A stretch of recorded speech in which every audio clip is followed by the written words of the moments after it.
गरुड़ पुराण में भक्तगणों आज आपको गरुड़ पुराण में मुक्ता के विविध विविध लक्षण अपरीक्षण विधि सूचने का श्रेष्ठ हाथी जीमूत मेघ वाराह शंख मत्स्य सर्प सुक्ति और बांस में उत्पन्न मुक्ता फलों की संसार में प्रसिद्ध है, किंतु इनमें सुक्ति सीप में पार्थिभूत मुक्ताएं ही अधिक उपलब्ध हैं। मुक्ता शास्त्र कहते हैं कि इन मुक्ताओं में मात्र एक ही ऐसी मुक्ता होती है जिसको रत्न पद पर अधिष्ठित किया जा सकता है। वह सुक्ति से उत्पन्न होने वाली मुक्ता है। यह सूचिकादि यंत्रों से वैद्य होती है। शेष मुक्ताएं अवैध हैं। प्रायः बांस, हाथी, मत्स्य, शंख एवं वाराह से उत्पन्न मुक्ताएं प्रभावहीन होती हैं, फिर भी मांगलिक होने से वे प्रस्त मानी जाती हैं। रत्न निर्णायक विद्वानों ने मुक्ताओं के जिन 8 प्रकारों का वर्णन किया है उनमें शंख से उत्पन्न और हाथी से प्राप्त होने वाला मुक्ता को अधम कहा है। शंख से उत्पन्न मुक्ता अपने मूल कारण के मध्य भाग में अवस्थित वर्ण के समान वर्ण वाली तथा परिणाम में बृहलोम फल के सदृश होती है। जो मुक्ता हाथी के कुंभ स्थल से निकलती है वह पीत वर्ण वाली एवं प्रभाव विहीन होती है। जो शंकुधव मुक्ताएं हैं वे सांक धनुष के तुल्य वर्ण को प्राप्त पीत शंकुओं के श्रेष्ठ गोत्र में ही उत्पन्न होती हैं। जो गज मुक्ताएं हैं उनका भी जन्म विशुद्ध वंश वाले मद गजराजों से में होता है। उन्हें मुक्ति प्रभव अर्थात गजा मुक्त नाम से अभिहित किया गया है। इनसे प्राप्त मुक्ता पूर्णतः पीत वर्ण युक्त एवं प्रभाव विहीन होती हैं। मत्स्य से उत्पन्न मुक्ता पाठीन मत्स्य के पीठ के समान वर्ण वाली अत्यंत सुंदर वृत्ताकार लघु एवं अत्यधिक सूक्ष्म होती हैं। यह जलचर प्राणियों के मुखों में प्राप्त होती हैं। उनमें भी जो मत्स्य अथा समुद्र की जल राशि में विचरण करते हैं वे इसके जनक होते हैं। वाराह के दांत से उत्पन्न मुक्ता उसके ही दंतांगों के सदृश वर्ण वाली होती हैं, किंतु ऐसी मुक्ता प्रदान करने वाले विशिष्ट वाराह राज कहीं किसी विशेष भूप्रदेश में ही पाई जाती हैं। बांस के पर्वों से उत्पन्न मुक्ताएं वर्षोपल ओले के समान समुज्वल वर्ण की सुंदर शोभा से शोभित रहती हैं। ऐसी मुक्ताओं के जनक बांसों के वंश दिव्यजनों के लिए उपभोग के विशेष स्थान में अंकुरित होती हैं। वे सार्वजनिक स्थानों में नहीं पाए जाते। सर्वमुक्ता मत्स्य मुक्ता के सदृश विशुद्ध तथा वृत्ताकार होती है। स्थान विशेष के कारण उसकी अत्यंत उज्ज्वल शोभा होती है। इसकी कांति शान पर चढ़ाई गई तलवार की धार के समान अत्यंत स्वच्छ होती है।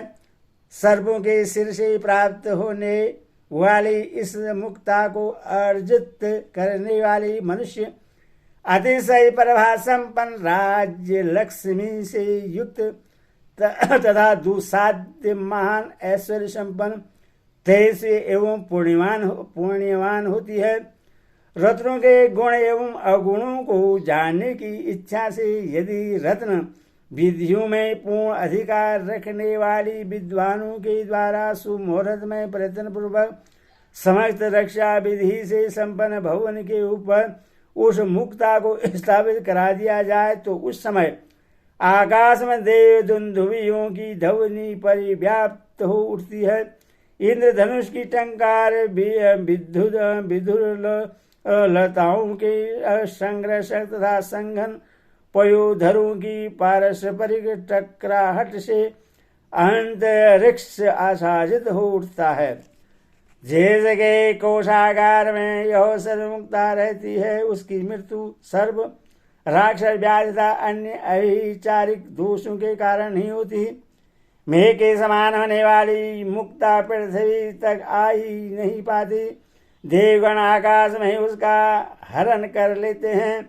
उस मेघ मुक्ता के तेज की दिव्य कांति से अनावृत समस्त दिशाएं आलोकित हो उठती हैं। सूर्य के समान दीप्तिमान उसका परिमंडल देखने में कष्ट साध्य होता है। अग्निचंद्र नक्षत्र तथा ताराओं के तेज को तिरस्कृत करके जैसे सूर्य के कारण दिन परिभाषित होता है, उसी प्रकार गहन अंधकार से भरी हुई रात्रियों में भी उस मेघ मुक्ता का तेज दिन के प्रभास के समान ही प्रभा को विकीर्ण करता है। विचित्र रत्न कांति को प्राप्त सुंदर आभूषणों को प्रस्त बनाने के लिए जल राशि वाले चारों समुद्रों से इस मुक्ता का जन्म हुआ है। मेरा पूर्ण विश्वास है कि इसका कोई मूल्य निर्धारित नहीं किया जा सकता। यह जिसके पास रहता है वह राजा होता है। उसके राज्य की संपूर्ण भूमि सोने से परिपूर्ण होती है। करार शुभ एवं महान कर्म विपाक से यदि कोई दरिद्र भी इस मेघ मुक्ता को प्राप्त कर लेता है तो उस व्यक्ति के पास जब तक यह रहती है तब तक वह शत्रु से रहित संपूर्ण पृथ्वी का उपभोग करता है। यह मेघमणि मात्र राजा के लिए ही सुप्रद है, ऐसा नहीं है। अभी तो प्रजाओं के भाग्य से भी इसका जन्म होता है। यह अपने चारों ओर सहस्त्र योजन पर्यटन क्षेत्र में अनर्थों को आने नहीं देती।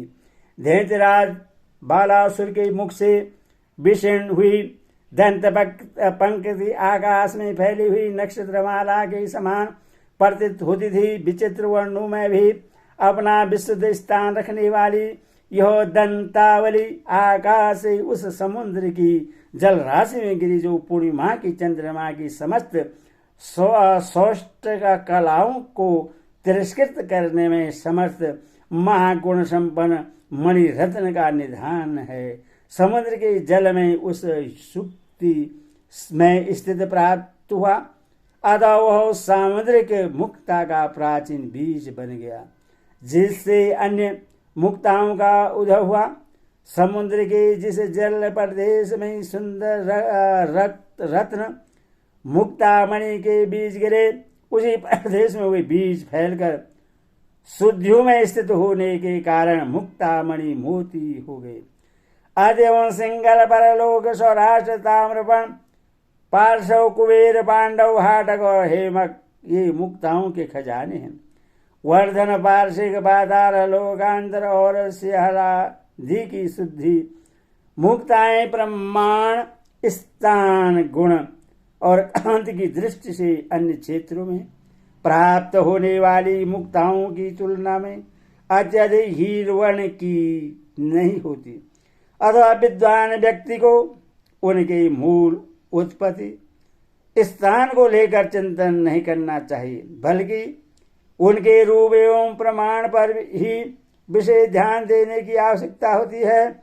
इस प्रकार की मुक्ता से संबंधित गुण और गुणों की कोई व्यवस्था उपलब्ध नहीं है। ये सर्वस्व सब प्रकार की आकृतियों में पाई जाती है। शुद्धि से उत्पन्न एवं मुक्ता फल का मूल्य 1305 मुद्रा होता है। आधे तोले भार वाली मुक्ता का मूल्य उक्त मूल्य की अपेक्षा 2/5 भाग कम होता है। जिस मुक्ता का भार 3 मासा अधिक हो उसका मूल्य 2000 मुद्रा कहा गया है। 2.5 मासा परिमाण वाली मुक्ता का मूल्य 1300 मुद्रा होता है। जो मुक्ता 2 मासा परिणाम की होती है उसका मूल्य 800 मुद्रा है। जिसका परिणाम आधा मासा है उसका मूल्य 320 मुद्रा है। जो मुक्ता भार में 6 गुजा के बराबर है, पंडितों ने उसका मूल्य 200 मुद्रा स्वीकार किया है। जिसका परिणाम 3 गुजा है, वह 100 मुद्रा की होती है। जो मुक्ता उक्त परिणाम में 16वां भाग है, विद्वानों ने उसको दाहिक कहा है। उसका मूल्य 110 मुद्रा होती है। जिस मुक्ता का कथित परिणाम की तुलना में भार 1/20 भाग होता है, उसको विद्वानों ने भवक की संख्या प्रदान की है। यदि वह मुक्ता गुणहीन न हो तो उसका मूल्य 97 मुद्रा होती है। जो मुक्ता उक्त स्वाभाविक परिणाम में 1/3 भाग की होती है, उसको सिक्के कहा जाता है। उसका मूल्य 40 मुद्रा होती है। जिसका परिणाम कहे गई परिणाम की अपेक्षा 40वां अंश हो, उसका मूल्य 30 मुद्रा है। जो मुक्ता 1/50वां अंश परिमित होती है, उसका सोम कहा जाता है। उसका मूल्य 20 मुद्रा है। जो मुद्रा 1/60 अंश के बराबर होती है, उसको निकर शिष्य कहा जाता है। वह 14 मुद्रा मूल्य की होती है। 1/80 तथा 1/90 अंश परिमित मुक्ता को कूप्य नाम से अभिहित किया गया है। उसका मूल्य क्रमश 11 और 9 मुद्रा है। विशुद्धता के लिए मुद्राओं को अनपात्र अर्थात अन्न रखने वाले मटके में भरे हुए जंबीर रस में डालकर पकाना चाहिए। तत्पश्चात उसकी मूल आकृतियों को घिसकर चिकन एवं समुज्ज्वल आकार प्रदान करके उनमें यथाशीघ्र छेद भी कर लेना चाहिए। सर्वप्रथम पूर्णतः आंध्र मिट्टी से लिप्त मत्स्य पुटपाक और फिर बिडाल पुटपाक में मुक्ताओं का पाचन करें। उसके बाद उन्हें चिकना और उज्ज्वल बनाने के लिए उसमें से निकाल कर दूध अथवा जल या सुधा रस में पकाया जाता है। तदनंतर स्वच्छ वस्त्र से घिस कर उन्हें उज्ज्वल और चमकदार रूप प्रदान किया जाता है। ऐसा करने से वह मौतिक अत्यधिक गुणवान तथा कांति से युक्त हो जाता है। महाप्रभावशाली सिद्ध एवं संतप्त जनों के हित में लगे रहने वाले दयावान आचार्य वाणी ने ऐसा ही कहा है। रत्न विशेष में शोधित तो वही मुद्रा शरीर का अलंकार होती है जो श्वेत कांच के समान हो, स्वर्ण जटित हो तथा रत्न शास्त्र के अनुसार सुपरीक्षित होने के कारण तार कष्ट का निवारण करने वाली हो। श्रीहर देश में कुशल जन ऐसा ही शोधनादि कार्य करते हैं।